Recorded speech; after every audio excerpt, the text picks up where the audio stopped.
O Senhor esteja convosco. Proclamação do Evangelho de Jesus Cristo, narrado segundo São João.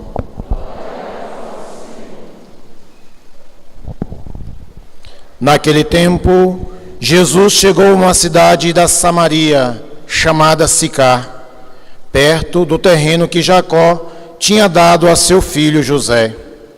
Era aí que ficava o poço de Jacó.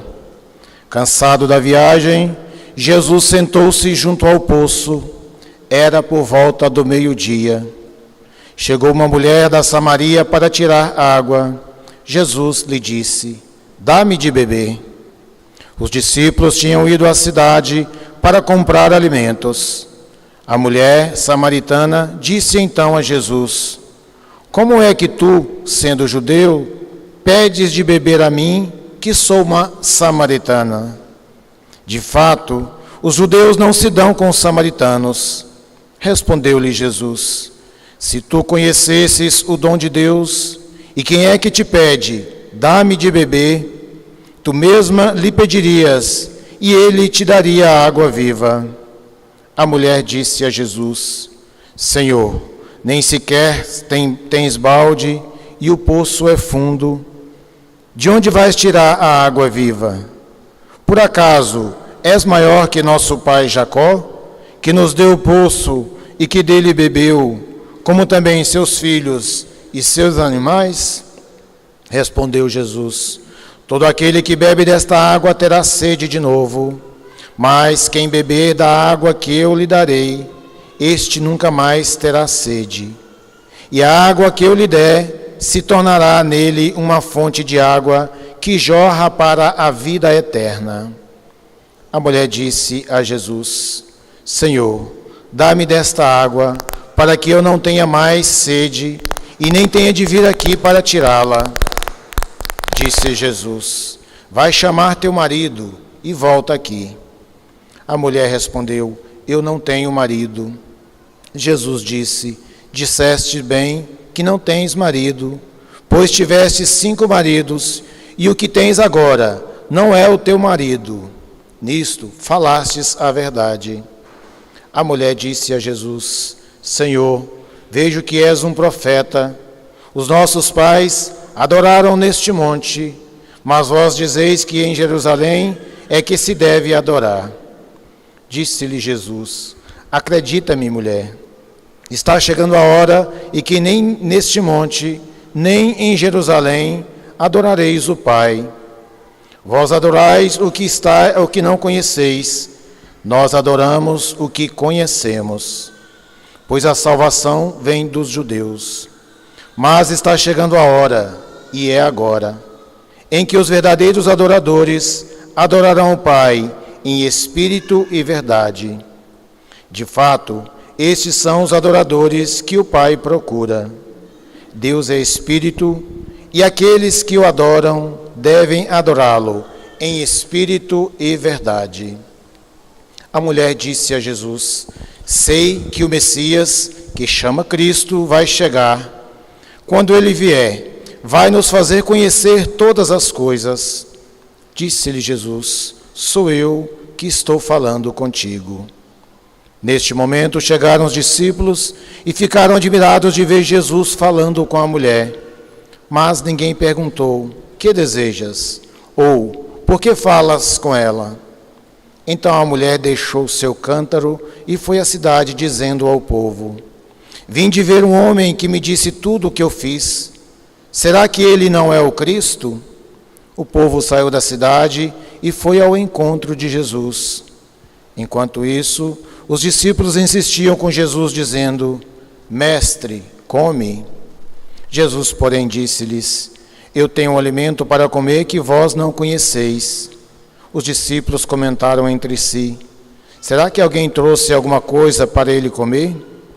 Disse-lhe Jesus: "O meu alimento é fazer a vontade daquele que me enviou e realizar a sua obra.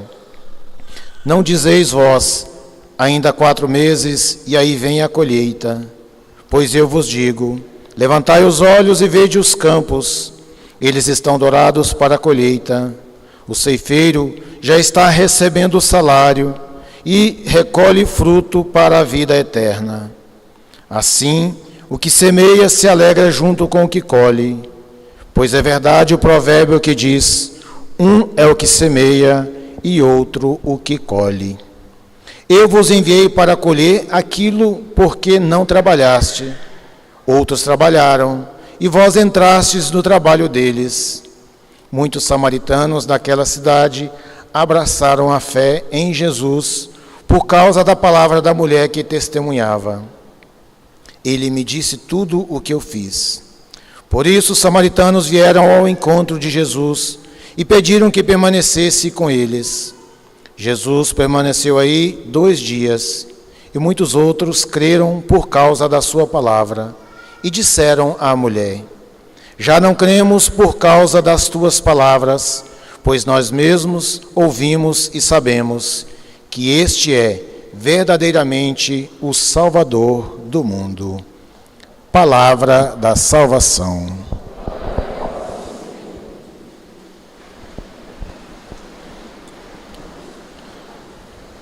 Boa tarde, irmãos e irmãs. Estamos vivendo esse tempo da Quaresma. Eu gosto sempre de frisar que nós estamos preparando para a grande festa da Páscoa do Senhor Jesus. Mas é preciso que a gente se dê conta que nós também estamos preparando para a nossa Páscoa. Um dia Deus há de nos chamar, e é preciso que a gente se prepare para este momento. Pois bem, vamos aqui fazer um pouco de recapitulação. Lembram-se do Evangelho da quarta-feira de cinza?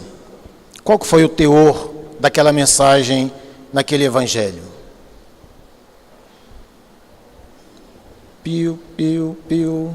Então, Jesus nos mostra 3 passos de salvação para que a gente possa caminhar, não só nesse tempo quaresmal, mas ao longo de toda a nossa vida.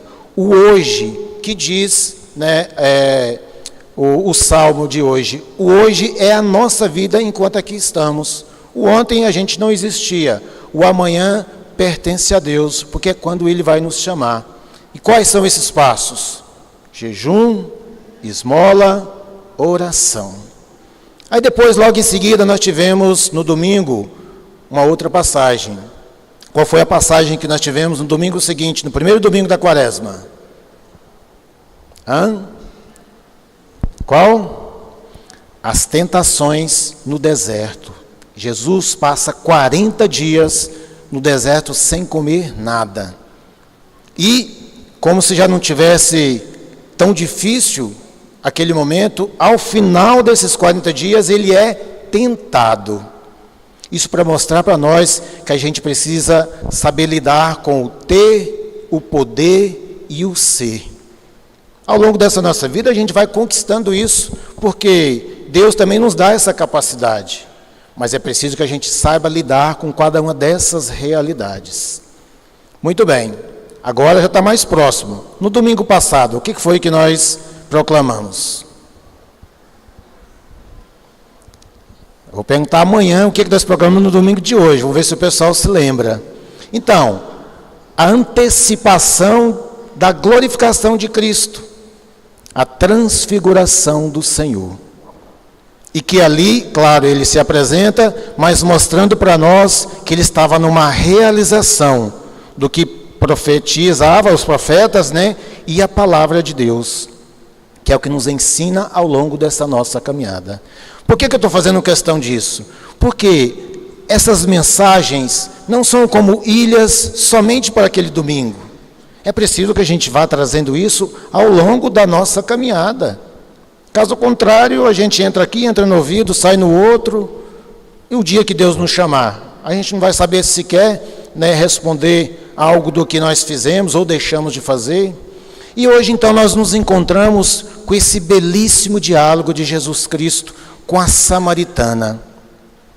Logo no início do Evangelho, a gente percebe ali, era por volta do meio-dia.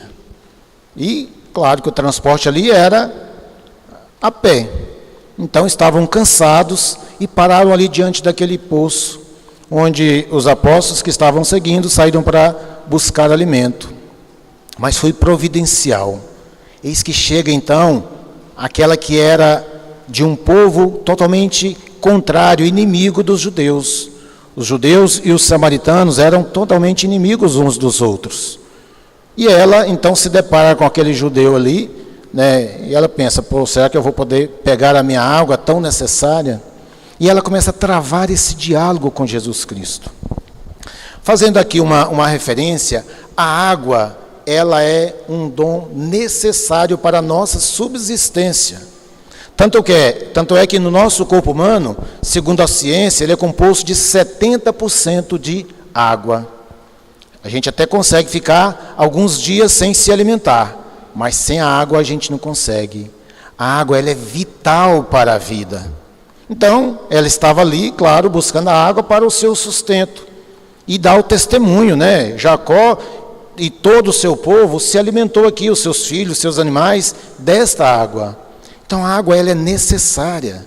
Vimos também, nessa primeira leitura, quando o povo estava perambulando ali pelo deserto do Sinai, que eles, em algum momento, tinham necessidade da água. Mas Deus providencia tudo.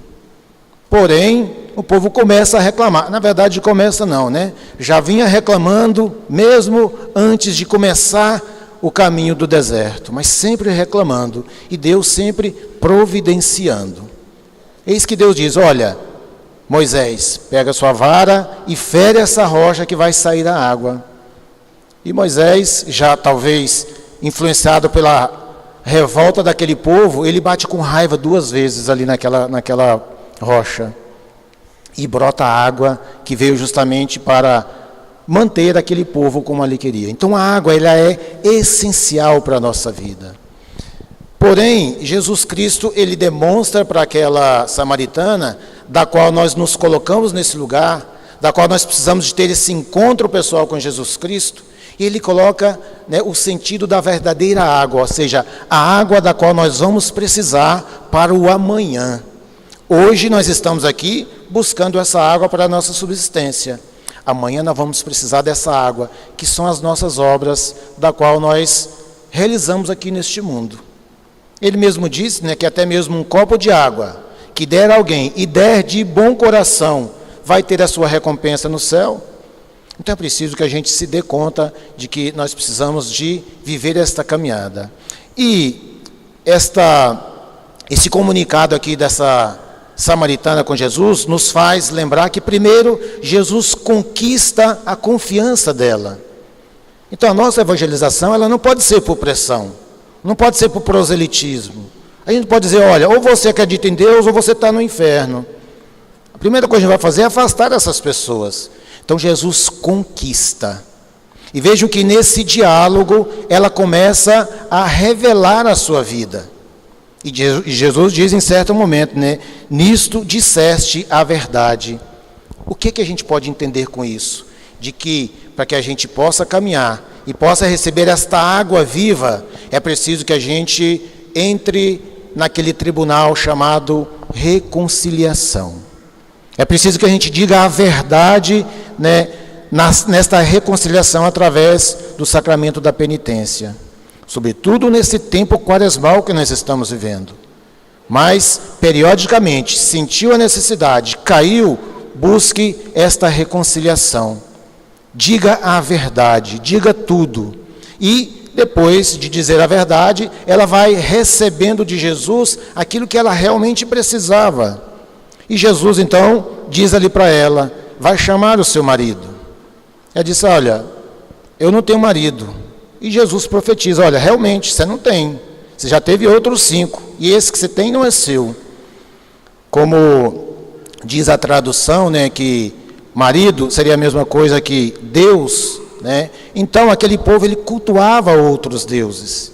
Então o principal objetivo desta evangelização de Cristo não é fazer com que ela tivesse um marido fiel. Claro que a partir do momento em que Deus nos chama através do sacramento do matrimônio, assim nós devemos fazer. Mas ele quis mostrar para ela que ele era o verdadeiro marido do qual ela estava perambulando. Não só ela, mas todo aquele povo.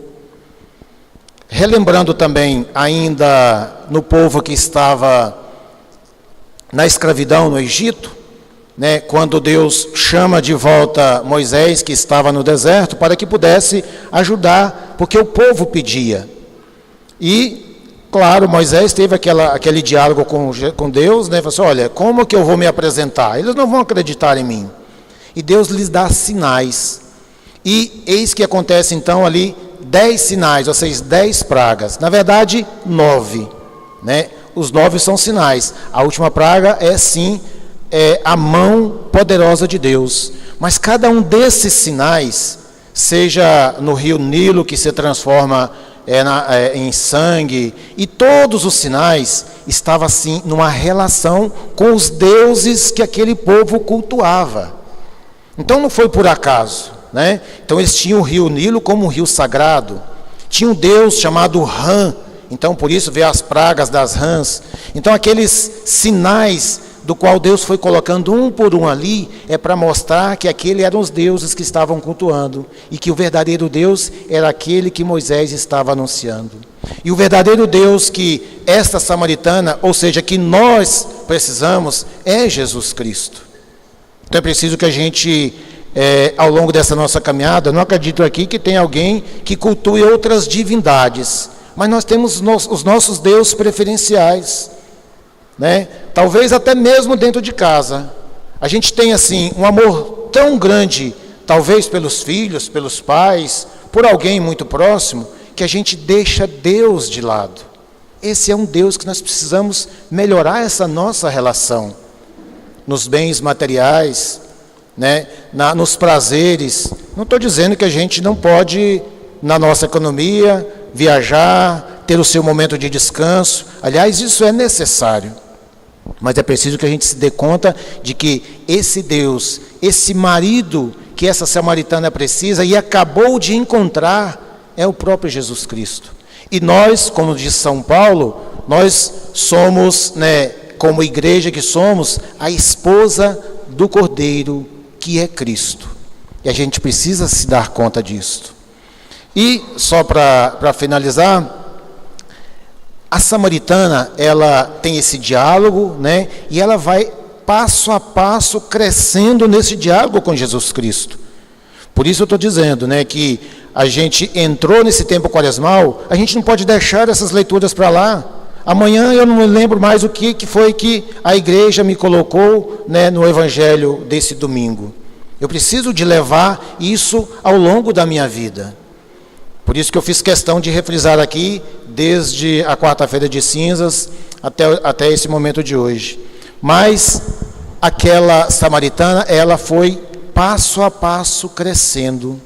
E olha só o quanto é interessante. Ela se deu conta de que realmente esse era o Cristo do qual foi anunciado antes. E ela não ficou somente silenciosa. Olha, tudo bem, eu aceitei Jesus, né, como diz os nossos irmãos protestantes, e ficou na dela. Não, ela foi anunciar. E anunciar a quem? Aquele povo que tinha dificuldade de relacionamento com os judeus. Imagine ela anunciando, olha, eu encontrei um judeu, e ali me disse tudo que ele sabia da minha vida, e às vezes eu nem me lembrava. Eu vivia nessa escravidão desse pecado. E a partir desse momento, aquelas pessoas acreditam naquele testemunho, né, daquela samaritana. Então, irmãos e irmãs, a partir do momento em que a gente tem essas graças que Deus nos concede, sobretudo a nossa vida, da qual nós precisamos de agradecer sempre, abrir o olho no primeiro momento, orações de agradecimento a Deus, porque se fosse pela nossa vontade, talvez a gente tivesse aqui mais tempo, mas a gente não sabe, é o tempo de Deus. Então é preciso que a gente dê esse testemunho, né, esta evangelização, através da nossa vivência. Claro que as palavras vão convencer, mas os testemunhos arrastam. E o testemunho que eu estou dizendo aqui não é só sair pregando, olha, eu recebi um grande milagre na minha vida. O seu gesto de viver na sua vida, na sua casa, né, o seu gesto de sair da sua casa se preparando para vir para a missa, pode ter certeza. Tem alguns vizinhos que sempre olham, lá vai ele, lá vai ela. Todos os domingos esse horário, vai para a missa. Então isso já é um pequeno gesto onde a gente pode ajudar essas pessoas. Então essa experiência dessa samaritana nos leva a viver essa experiência dessa água que é a nossa subsistência, sobretudo a água que jorra para a vida eterna, que é Jesus Cristo. Que nós saibamos então viver o que a igreja nos coloca através dessas belíssimas mensagens. Já vou dando uma dica, semana que vem vamos falar de mais uma água, né? Lembrando do nosso batismo, né? A piscina ali, o cego. Então vão trabalhando isso aí. Busquem lá, olha, hoje nós temos facilidade para ter mais contato com a palavra de Deus através das redes sociais. Agora, cuidado, a gente não sai pegando tudo que tem na internet achando que também é uma verdade. É preciso que a gente seja evangelizado, que a gente tenha uma certa catequese para a gente entender o que realmente, aquilo que é bom para nós. Então, que nós sejamos perseverantes nessa nossa caminhada. Que essa experiência dessa samaritana seja a minha experiência desse Deus, né, que está sempre à minha disposição. Pode ter certeza, aqueles que caminhavam, estavam próximos de Jesus, que eram os apóstolos, jamais iam ter esta iniciativa, né, de conversar ali com aquela samaritana. Mas Deus dá o primeiro passo, para que nós também possamos fazer da mesma forma.